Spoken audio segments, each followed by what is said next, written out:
Handog ng Radyo Pilipinas World Service ang programang Global na Tayo. Pag-uusapan, hihimayin, aalamin ang mga isyung pinag-uusapan ng bayan at dadalhin sa pandaigdigang plataforma. Global na Tayo, talakayang hindi lang pambansa, bagkus pang global community pa. Global na Tayo, dito sa Radyo Pilipinas World Service, ang online digital station ng Pilipino saan man sa mundo. Tara na, Global na Tayo!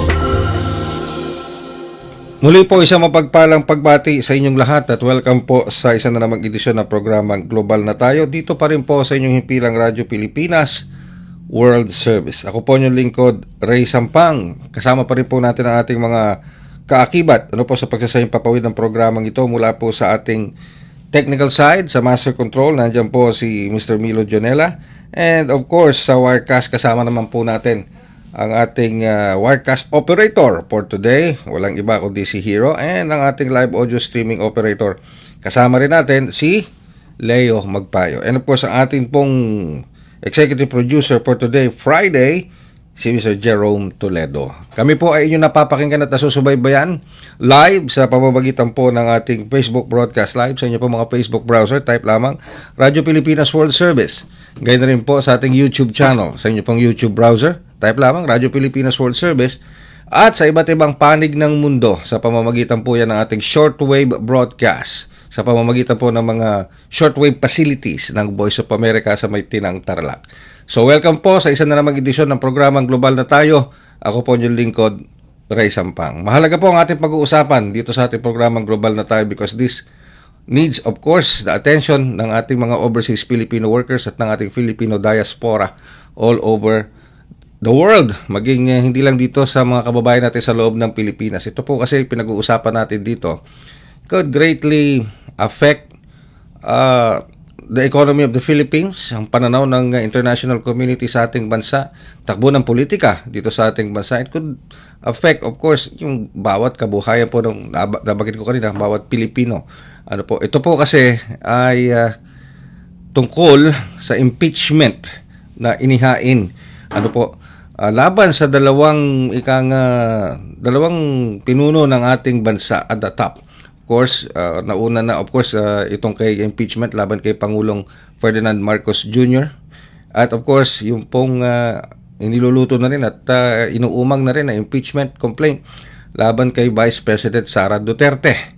Dalawa po yan, for the President and the Vice President. Hindi pa ho kasama dyan, of course, ang patuloy na mga investigasyon dito po sa mga anomalous flood control projects na sinasagawa ng Blue Ribbon Committee. At marami pang iba. For example, yung pagsuko at nasa kustodiya at arraignment ni former Senator Bong Revilla Jr. kasama pang iba pang mga DPWH officials. At naku po, hanggang ngayon at large, hindi pa rin nakakauwi at napapauwi na extradite o anumang term ang dapat natin gamitin dyan. Walang iba kundi si dating Congressman Zaldi Co. Ayan. And of course, siyempre, tinututukan din kung ano maaaring mangyari at kaganapan para naman kay dating House Speaker Martin Romualdez. Lahat po yan tinututukan ng ating mga overseas Filipino workers ng Filipino diaspora. Kaya't tayo po ay nalulugod at we are very honored and privileged to have in our program to shed light on this matter and to explain to us at mabigyan tayo ng tamang direksyon dito sa mga nangyayari ngayon sa ating lipunan. Walang iba kundi ang ating Lone District Representative mula po sa Navotas City. Walang iba kundi si Representative Toby Chanco. Congressman Chanco, magandang araw po at welcome sa programang Global na Tayo. Yes, magandang umaga po, Ray, at sa inyong mga tagapanood dito sa inyong programa na Global na Tayo.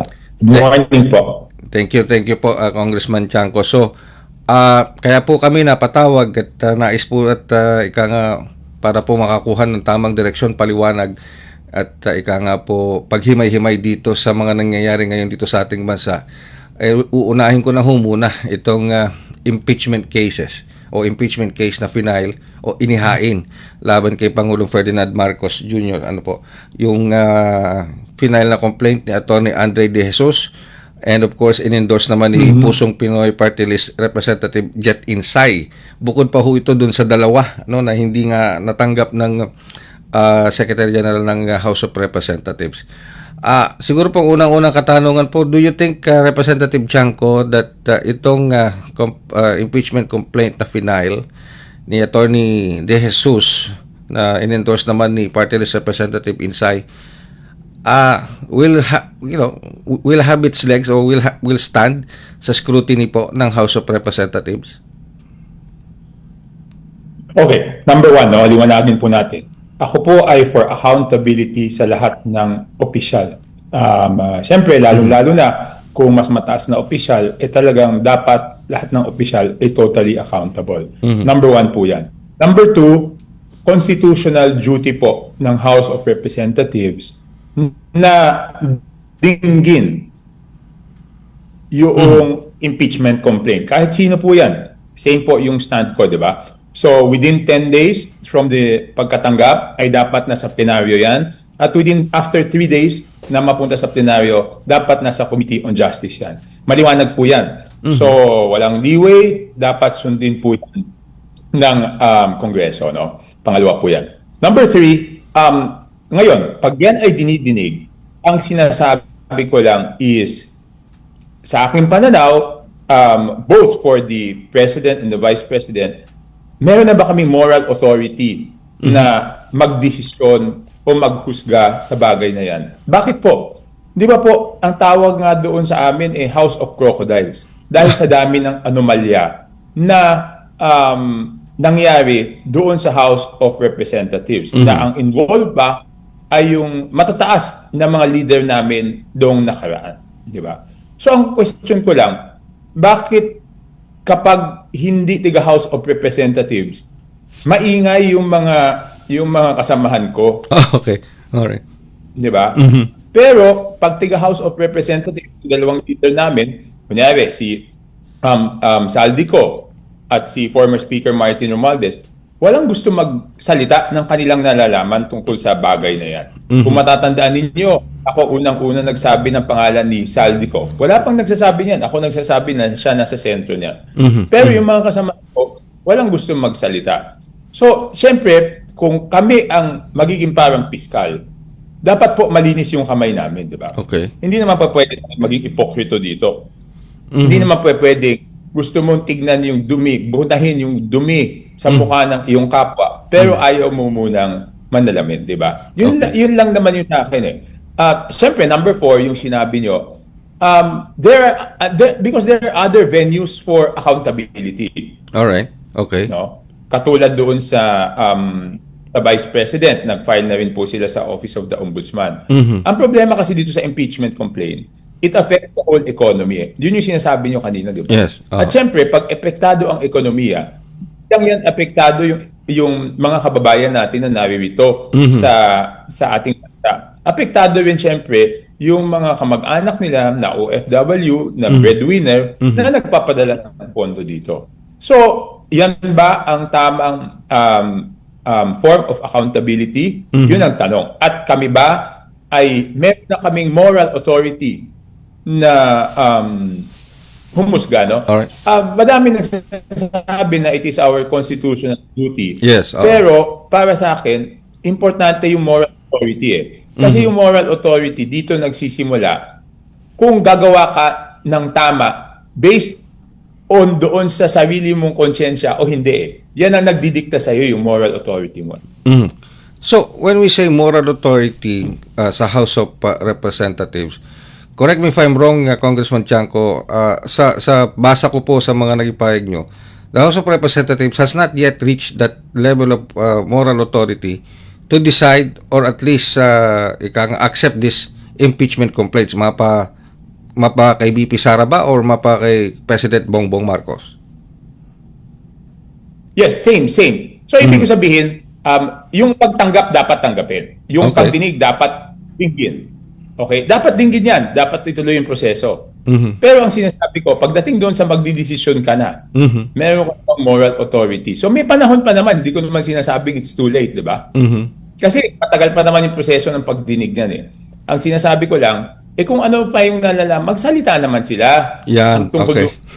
Sa dating chairman ng Committee on Appropriations at saka doon sa dating Speaker of the House. Kasi kung ikukumpara natin, bakit kapag ibang opisyal, maingay sila, eager sila. Dito man sa dalawang dating opisyal, ayaw nila magsalita, di ba? So, maaring ayaw nila magsalita kasi involved din sila doon. Yes, Di ba? Baka pag yes, nagsalita oo. sila, iwalat naman yung kanilang ginawang kalokohan. Eh kung gano'n ang sitwasyon na may kalokohan din sila, ibig sabihin ikaw may kalokohan. Ligtas ka pero manghusga ka ng ibang tao. Parang hindi ko lang ma-reconcile po ng mabuti 'yon, bagay na 'yan. Okay. So what will it Ayoko take? lang sa lahat ng bagay, Ray, ayaw ko yung nagmamalinis eh. Yeah, Yung okay. holier than thou. Yung kabilang malinis, kayong lahat madumi. Di ba? Ayoko lang ng ganun eh. That's Ayoko lang ng ganung sistema. okay. That's wise words from you. Ano po, Representative Chaco. That's true. Pero what will it take? What will it take para masabi nating nandito na sa level ng moral ascendancy ang House of Representatives to put judgment dito sa itong complaints na ito, impeachment complaints na ito? Eh, di ba? Magsalita yung mga kasamahan ko. Di ba? Ilan lang kami nagsasalita? Isa, dalawa, tatlo? I mean, hindi ko alam eh kung ilan kami nagsasalita. Kung inisip ko, yung iba nagsasalita about corruption, pero walang makabanggit ng pangalan ni Saldico at ni Martin Romualdez, di ba? Pero yung tao sa labas, yung taong bayan, mas mabuti pa sila, alam nila kung sino yung mga may nasa sentro. Pero yung mga hindi nila alam paano naman nangyari. nangyari yun, Ray. So, ano mangyayari dito sa impeachment complaint na ito? Itong sinampan ni Attorney De Jesus and in-endorse naman ni Pusong Pinoy Party List Representative Insay. Hindi, talagang dapat dinggin yan. Talagang dapat dinggin. Wala kaming choice doon. Kasi constitutionally Yes. mandated yan Oo. na dapat dinggin namin. Okay. And how about yung pong mga kasi yung grounds na nakalatag na inilabas ni o naka-indicate do sa complaint ni Atty. De Jesus. Correct me if I'm wrong, Congressman, pero parang napaka-vague. Ay, wait, sandali. Magre-reconnect lang ako. Medyo putol-putol yung internet ko eh. Okay. Magre-reconnect lang ako. Sige po. A few minutes, ha? Yes. Okay. Congressman Tiangco. Alright. Sige, magre-reconnect lang sa atin si Congressman Tiangco, Representative Tiangco, ang lone district representative ng Navotas City. Maganda yung naming pag-uusapan, ano. Yun nga sinasabi ni Representative Tiangco, talagang duty bound ang House of Representatives to accept and process nga itong mga impeachment complaints na ito, particular dito sa sinampa ni Atty. Andre De Jesus na in-endorse naman ni Pusong Pinoy Party List Representative Jet Insay. Kumbaga sa proseso talagang kailangan aksyonan ito ng House of Representatives. Pero sinasabi nga ni Congressman Tiangco, teka muna, tayo ba ay nandito na sa level ng moral ascendancy na masasabi para masabing nasa tamang nasa tamang lugar kami para desisyonan nito, makita yung mga merits nito magdesisyon, at kami ba ay walang sariling dumi sa aming mga muka para masabing impeachable nga itong mga taong ito. Alright, nasa linya na, nagbabalik na si Representative Toby Tiangco. Inaayos lang natin. Okay. Ayos na ba? Mas okay na po ba yung signal? Okay na ba?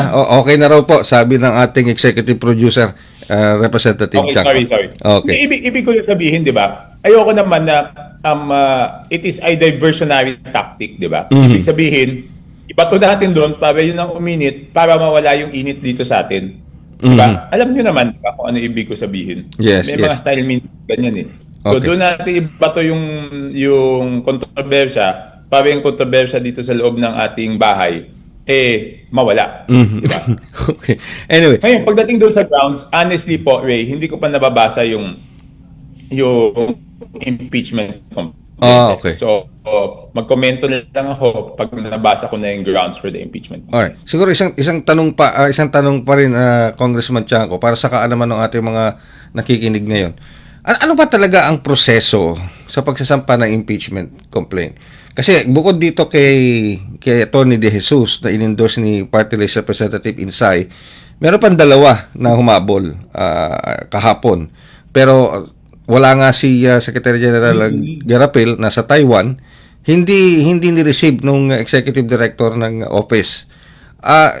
Pwede bang dapat ba yun? Pwede bang gawin yan? Nasa rules and regulations ba yun na hindi tatanggap ang isang executive director ng Secretary General ng House of Representatives porque wala yung si Secretary Garapil o si Garapil doon sa kanyang opisina?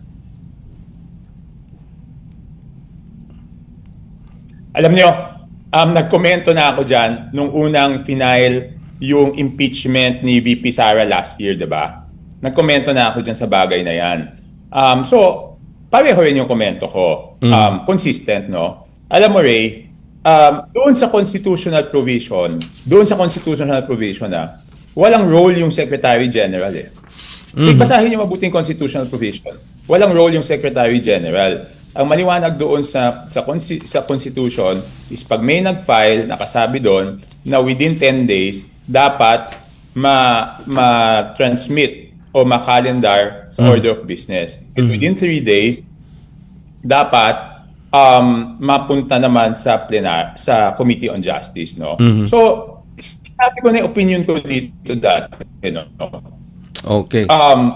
Doon sa House of Representatives, rules on impeachment, biglang nagkaroon ng role yung Secretary General. Pagkatanggap ng Secretary General, dapat ipasa niya sa Speaker. At pag natanggap na Speaker, may 10 days na bago makalendaryo. Hindi po, with all due respect sa aming Secretary General, I'm just being consistent, hindi po tama yung interpretasyon na ganon. Kasi it is the office of the SecGen, not person of the Secretary General. So, kung wala yung Secretary General, yung next in rank, dapat niyang tanggapin yon. Okay. Bakit po? Kasi magbigay tayo ng isang halimbawa. Paano kung isang taong magbakasyon yung Secretary General? Ibig sabihin, isang taong walang impeachment? Okay. Hindi ang pinakamakapangyarihang tao na pagdating sa impeachment ay yung Secretary General. Secretary General. Diba? Kung ayaw niyang tanggapin isang impeachment, huwag siyang pumasok sa opisina. Kung gusto niyang tanggapin, pumasok siya sa opisina. Di ibig sabihin nun, mas makapangyarihan pa yung Secretary General kaysa sa buong Kongreso. Hindi po pwede yan. My humble opinion is, ang tamang interpretasyon dyan, it refers to the office of the Secretary General. No? In fact, doon sa rules, hindi dapat sa Secretary General, it's Congress. Siguro ang inatasan ng Congress na tumanggap ay yung Secretary General. So, it is the office that is tasked to do that. Kaya nga meron next in rank, di ba? Hindi naman pwedeng katuwiran na kung wala yung hepe, hindi na magpa-function yung opisina. Ray, hindi naman ganyan po ang interpretasyon natin sa batas. Kasi ulitin ko, isipin natin in very common sense terms, papaano kung yung Secretary General magbakasyon ng isang taon? Okay. O hindi pumasok ng isang taon? O nagkasakit ng isang taon? Ibig sabihin wala nang impeachment ng buong isang taon? Okay. Wow. Anyway, but you have a good point there, Representative. O nga naman, di ba? Paano nga naman kung nagkasakit or nag-leave or something? Parang hindi na magpa-function yung opisina. Alright. So, kasi yan na rin yung naging opinion ko kasi nangyari na yan noon Nangyari na yan noon nung unang impeachment ni VP Sara Ang sabi nila, merong araw between the period na tinanggap ni SecGen at pinasa sa Speaker. So sabi ko, basta tinanggap ng SecGen yan, it is considered day 1 nung pagbilang ng 10-day period. Hindi magkaiba yun. Okay. So, ito bang mga nagiging pahayag naman ni Pangulong Marcos Jr. tungkol dito sa impeachment na ito, na he is not bothered by itong mga impeachment na ito. Do you think he should not be bothered o kinakailangan din yung bigyan ng konting atensyon ito? Hindi, ang tingin ko lang unsolicited advice ko, si PBBM, dapat tuloy-tuloy lang po sa kanyang trabaho dahil may proseso naman po yan. At pagdating naman sa panahon na kailangan digin yung side niya, madidinig naman yung side niya. So ang solicited advice ko, it should not be a distraction for him. Yan po ang aking pananaw. Because he has a responsibility also na ituloy yung mga serbisyo sa ating mga kababayan, di ba? Alam naman po natin, ngayon hindi naman kagandahan yung medyo hirap po ang ating ekonomiya. Yes. Hirap po ang ating mga kababayan, so dapat mag-concentrate siya doon. Mhm. Now going to VP Vice President Sara Duterte. Like I said, may sinampa na rin po sa kay Vice President for the second impeachment. And Wala pa po yata kasi Wala pa? February 6 po Okay. yung Yung second. Yung second, opo. Pero she already called this, sabi niya, unconstitutional at saka money making. What do you take of this, Representative Chanco? Hindi, yung unconstitutional, once lumampas yung 1-year ban, pwede nang i-file yun, di ba? Ngayon, yung money making ng mga congressman, tingnan natin kung gagawin nila yan o hindi. Parang, Tingnan, I think he was maghusga ng hindi pa nangyayari, wala pa tayong nararamdamang ganon. But I will be very transparent, di ba? Kung dati, kung tingin ko na pinagkakitaan niya nung nakaraan, nagsalita ako. Kung mangyayari yan, rest assured that magsasalita. Pero premature pa para magsabi ako, siguro natuto na sila doon sa pagkakamali nila last time. Alright, pero both two highest ranking officials of the land, the President and the Vice President, will be facing, impeachment cases. If I was the one outside looking in, siyempre iba yung magiging interpretation ko doon. Ano po ba yung dapat na isipin ng ating mga kababayan na nangyayari ngayon dito sa atin, lalo na sa politika? Tulad nga po na nabanggit po ninyo, medyo mahirap ang lagay ngayon ng ating ekonomiya. There are so many challenges. Anomalous flood control projects, anomalous hearing dito, kaliwat kanan, ito pa yung impeachment. How can the ordinary Filipino understand all of this, Representative Chanco, and how can they go on with their lives pag ganito lagi ang distraction, political noise, ang dami at ang lakas? Okay, Ray, bago yan, nahanap ko na yung eksaktong article para lang may basis ako na magsabi na walang role yung SecGen, no? Okay. Article 11 of the Constitution, Accountability of Public Officials, Section 3, Paragraph 2. A verified complaint for impeachment may be filed by any member of the House of Representatives or by any citizen upon resolution of endorsement by any member thereof, which shall be included in the order of business within 10 session days. Okay. And refer to the proper committee within session days. So saan po nakasabi dyan na pwedeng hindi tanggapin na SecGen? Mali. Okay. Saan po nakasabi dyan na may role yung SecGen? Wala, di ba? Wala. So maniwanag yan. Maniwanag yan. It is very clear. So, sinabi ko na yan, no? I'm being very consistent. Hindi ko pinipintasan yung ginawa nung Office of the SecGen ngayon. Kasi yan din po yung stand ko dati. So, consistent lang ako. Hindi lang ako nagbabago. Nung kay Vice President, that was the rule that I think should have been applicable. The same rule should be applicable to President. Yan ang aking humble opinion. Alright. Well, tapos yung sinasabi nyo naman, ano magiging feeling ng Pilipino? yes. Siyempre, lahat tayo, isipin natin, ang gulo naman ito. Lahat na lang. Di ba? Wala naman tayong ibang magiging conclusion dun eh. Isa lang conclusion dun, ang gulo. Yes, totoo. Opo. Now, yung gulo na yan can cause confusion and even, let's say, polarization ng ating mga mamamayan. How can we address that, Representative Chanco, Congressman? Because siguro sa tingin ko, hindi yan ang kailangan natin ngayon, ma-polarize yung ating mga kababayan on issues like this, lalo na sa kinakaharap pa natin, hindi lang ito yung problema kinakaharap ng bansa ngayon. Hindi, okay. Masama yung aminin natin, masama yung sitwasyon ng bansa natin ngayon. No? Even without the impeachment, masama. Bakit? Because ang feeling ng tao, yung mga dapat managot sa budget scam, hindi pa nananagot.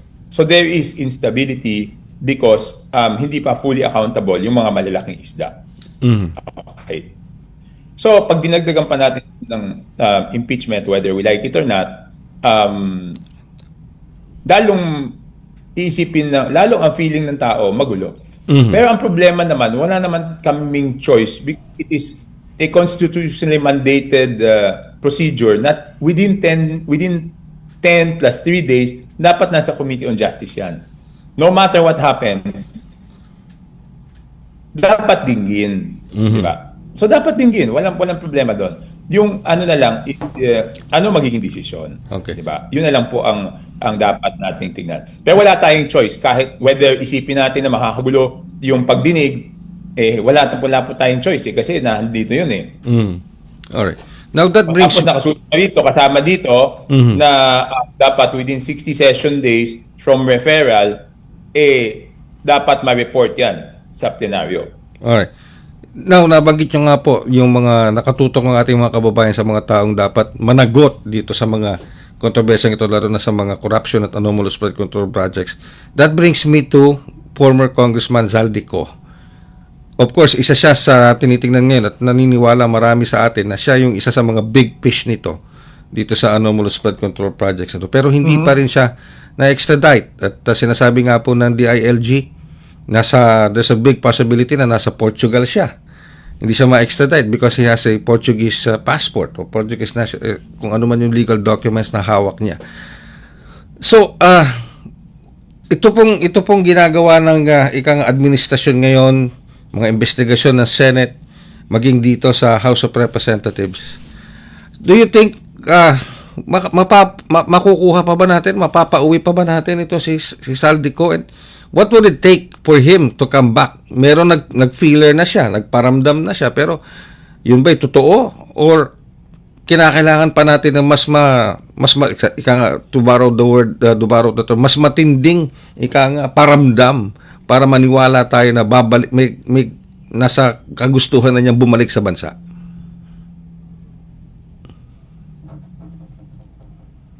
Okay. Ako po ganito yung tingin ko, no? Ang tingin ko, mas maganda kung yung gobyerno natin ay magpadala ng team ng high-level law enforcement agency para makapag-ugnayan doon sa mga otoridad ng Portugal na law enforcement agency para ipaliwanag ano ba ang kasong hinaharap nitong si Zaldico, no? Number one, dapat ipaliwanag kung ano yung paghihirap na dinulot sa ating mga kababayan at yung perang ninakaw sa ating mga kababayan nitong si Zaldico base doon sa kasong final sa kanya, no? Kasi pag napaliwanag yan sa kanila, ang tanong is, papaano kung nagkabaliktad? Merong Filipino citizen na Portuguese dati. Tapos ganyang kalaki ang kinuhang pera sa inyo. Hindi ba sasama ang loob nyo kung hindi namin ibabalik sa inyo? So I think it has to be explained. Number one yan. Number two, pag dumating sa ganun, sa tingin ko makikita yung kaseryosohan ng ating pamalaan. Diba? So pag nakita ang kaseryosohan, sa dami naman ng Pilipino sa buong mundo, makikiisa na rin yung iba to give information. Okay. Number three, pagdating dun sa Senate Blue Ribbon Committee, napakaganda nung lead na nakuha ni Senator Ping Lacson dun sa kanyang Senate Blue Ribbon Committee dahil naituro na yung connection between 30 Tamarind and Speaker Martin Romualdez through Attorney Paras. So napakagandang lead po nun. At nadinig ko sa interview ni Senator Ping Lacson, sa susunod na pagdinig, papatawag po nila yung si Attorney Paras. Pero this brings me to my last question, Representative Chanco. Hello? What about Hello? This brings me to my last question, Representative Chanco. Yes. Okay. Yes. What about former House Speaker Martin Romualdez? Opo. Hindi namin halos madinig yung pangalan niya. Na madalas lang napapakinggan ng tao, Saldico, impeachment, BP Sara, President Marcos, mga DPWH officials, mga pangalan ng senators na posibleng makasuhan, including some congressmen or what have you. Pero hindi madalas marinig ang pangalan ng dating Speaker Martin Romualdez. How so?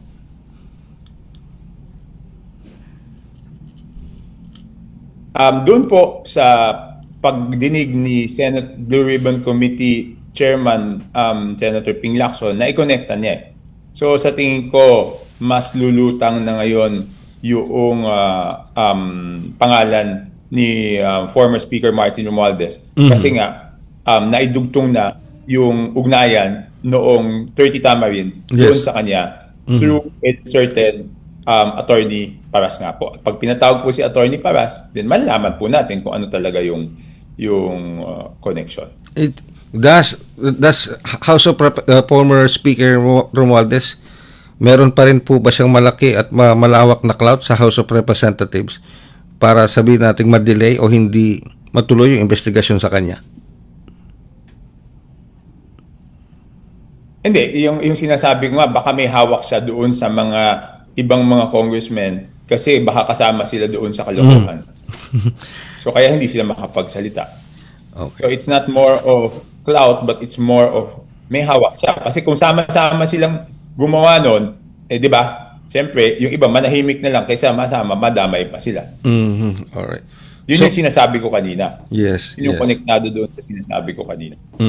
Alright. Well, siguro po, Congressman Chanco, kulang na kulang yung 30 minutes na nakaalat sa ating programa para pag-usapan pa yung ibang detalye nito. Pero napakahalaga po ng oras na ipinagkaloob nyo sa amin para sa ating mga kababayang overseas Filipino workers at Filipino diaspora na nakikinig po at sumusubaybay sa mga pagkakataong ito.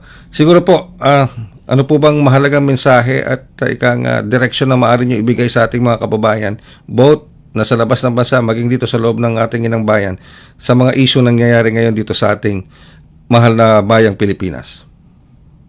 Alam niyo sa ating mga kababayan, alam ko, naintindihan ko yung frustration nila, naintindihan ko yung kanilang galit, no? Naintindihan ko lahat yan. So siguro, yun ang mensahe ko sa kanila. Pero siyempre sa ating mga law enforcement agencies, I think dapat mas pagpakita lang tayo na mas pursigidong effort. No? Number one nga, kung ang humble opinion ko, maganda magpala tayo ng high-level law enforcement team doon sa Portugal para face-to-face. Iba kasing email, iba yung face-to-face na magkausap para mas mabilis mapauwi si Saldico. No? Number two, siyempre po, sinabi na ni Ping Lacson, ni Senator Ping Lacson na papaimbita niya si Attorney Paras. So, doon po, yun na po yung connection ni former Speaker Martin Romualdez. At syempre, number 3, tinatanong mo, bakit ganon? Kasi syempre, sa dami po ng trolls ni Speaker Martin Romualdez, syempre po, dinadivert yung issue sa ibang tao Di ba? Pinapainit ng mga trolls niya yung issue doon sa ibang tao para mawala yung issue sa kanila. So papainitin nila yung doon sa ibang mga akusado na hindi kasi laking isda para mawala yung issue sa kanya. So siyempre sa dami na resources niya, ganun ginagawa niya. Yung ginagamit niya talaga yung trolls, no?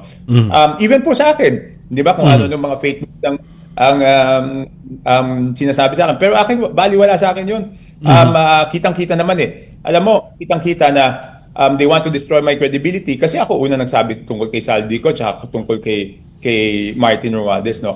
Pero ang magandang nakikita, yung mga bumabati ko sa akin, yun naman ang pumupuri at nagdedepensa kay Martin Romualdez, di ba? So obvious naman.